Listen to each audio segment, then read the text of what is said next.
आता ख्रिसमस आहे आणि कितीतरी लोक 2-2 आठवड्यांच्या सुट्ट्या घेऊन चाललेत आणि आता जाणार आणि 5 तारखेला येणार, 5 जानेवारीला येणार आणि एवढ्या सुट्ट्या यांच्याकडे आल्या कुठून? म्हणजे आत्ताच 2 आठवड्या सुट्ट्या घेतल्यात असं नाही आहे, पूर्ण वर्षभरात पण सुट्ट्या घेतल्यात प्लस ह्या 2 आठवड्याच्या सुट्ट्या. एवढ्या सुट्ट्या आल्या कुठून?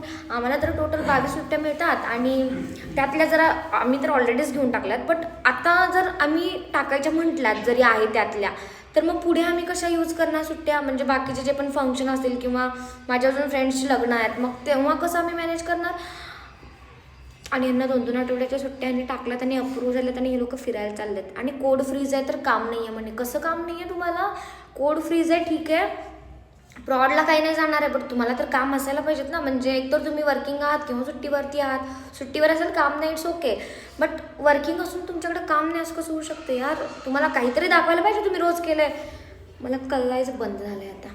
आणि असं जरा मला सांगा, 2 आठवड्याच्या सुट्ट्या कुठे कुठे मिळाल्यात? मी माझा रिझ्यूम फॉरवर्ड करतो, रेफर करा प्लीज. मला पण जायचं सुट्टीला. आणि मला सांगा तुम्ही कोणत्या कॅटेगरीमध्ये येत आहे? तुम्ही काम करणार आहे का तुम्ही पण सुट्टीवरती आहे? आणि रिझ्यूमेचं लक्षात ठेवा प्लीज. बाय.